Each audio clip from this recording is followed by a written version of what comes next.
So hi Jack, and welcome back. This video I'll talk about thesis 2, which I really do think is the more important of the two theses. So yeah, if you'll join me over at the chalkboard once again. So having argued that the methods of science and history just cannot prove that the claims of Christianity are correct, I actually like to argue for this thesis instead. Methods other than science and history certainly can make it reasonable to believe in miracles, and certainly could make it perfectly rational to believe in Christianity. But the sad fact is that I just haven't seen this kind of a proof of Christianity either. In fact, I really think the Christian apologetics today are just so hung up trying to prove that they can prove Christianity with science that they completely miss this thesis.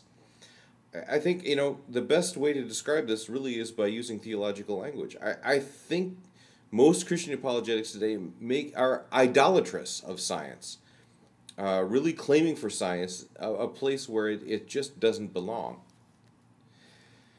So as a point of departure for this, let me just make this thing. As far as I understand Christianity, the important thing about Christianity isn't the revival of a corpse.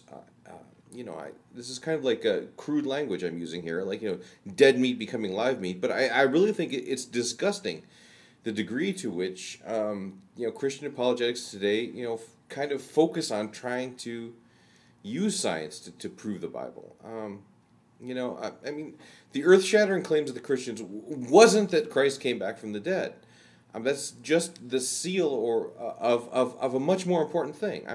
And to illustrate this, let me just say, many people are claimed to have come back from the dead. Moses, Elijah and Elisha both raised people from the dead. Lazarus, okay, none of these resurrections revolutionized the world or indicated a completely new world order. It's kind of fun. I don't want to say the Greco-Roman world is more superstitious than we are, but, in their mindset, it's really anachronistic to think that a resurrection would be such a big deal to these guys. The Greco-Roman world just wouldn't have been surprised by resurrections as what we are, right? This, I think, is really the earth-shattering claim that Christianity makes. It really has nothing to do with dead men walking, right? And I can't say it better than Paul himself. All right, 2 Corinthians 5:19. God was in Christ reconciling the world to himself. And, 1 Corinthians, I love the letter of 1 Corinthians. It's just a great letter. We have the mind of Christ. Okay, now, no matter what your thoughts on David Hume is and all this other kind of stuff, I hope it's completely obvious to everybody that science in no way could possibly validate a statement like, God was in Christ reconciling the world to himself. Or, how could you possibly throw a whole bunch of chemicals in a test tube or look through a telescope or do some textual analysis or historical research and draw the conclusion, we have the mind of Christ, right? Science is so completely in a different intellectual universe than a statement like, we have the mind of Christ. It's so completely hopeless to prove that. And, I want to make a very important point here. It's not like the difference between theists and atheists is that atheists only believe in science and don't believe that there are non-scientific methods of proving things, right? As an example of this, I'd like to highlight a video by a fellow by the name of Savage Mike 90. I got a link to his video in the comment section here. He's not arguing that a miracle happened or anything like that. He's arguing for a moral point. Morals is another perfect example. Science cannot prove or disprove any moral principle. The moral principle he's arguing for in this in this video is veganism. Basically, it's wrong. It's morally wrong to eat innocent animals and cause undue suffering just to feed yourself. And like I said, there's no science. You can't study animals, look at their guts or something and say, oh wow, it's morally wrong to eat this animal.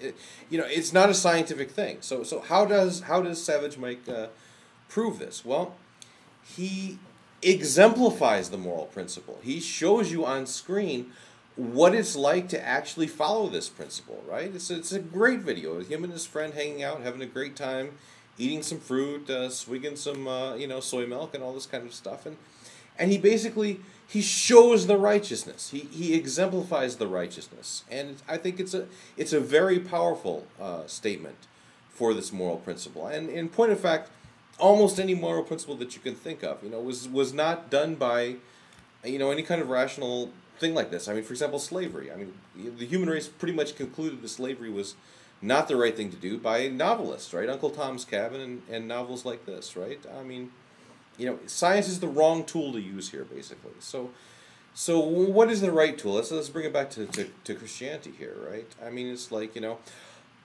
I want to see somebody who has the mind of Christ, right?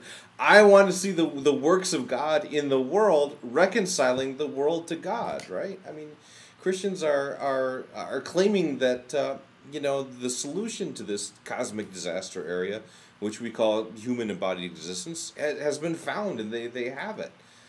And it's not like I'm saying that Christians are bad or evil or anything like this.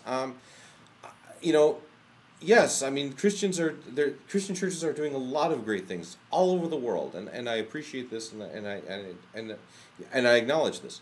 But it's not just Christian congregations that are doing things like this. It's like the Shriners also do a lot of good things. The Optimists also do a lot of good things. The McDonald's. I mean, has the Ronald McDonald houses as sending more children to the hospital than anybody, right?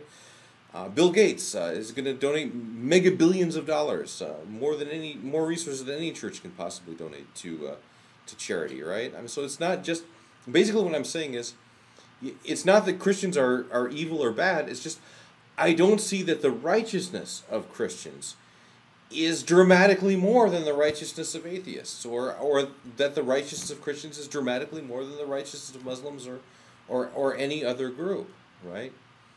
For example, I mean, our mutual friend, the Shan, right? She dropped out of college this semester so that she could support her brother, and give him a safe space to grow up in. She put her own life on hold and did something nice for her brother. Honestly, I think there's more righteousness in that act than there is in the entire corpus of Venom Fang's videos. I mean, it's just, in other words, I'm just saying that, the righteousness of the Christians are not dramatically more than the righteousness of everybody else, right? So, it's not like I couldn't be persuaded that the resurrection happened. I could be persuaded that the resurrection happened. It's not like I couldn't be persuaded that these claims of Christianity are true. It's just like, I want to see, God in Christ reconciling the world to himself. And then I'll believe. Thanks a lot.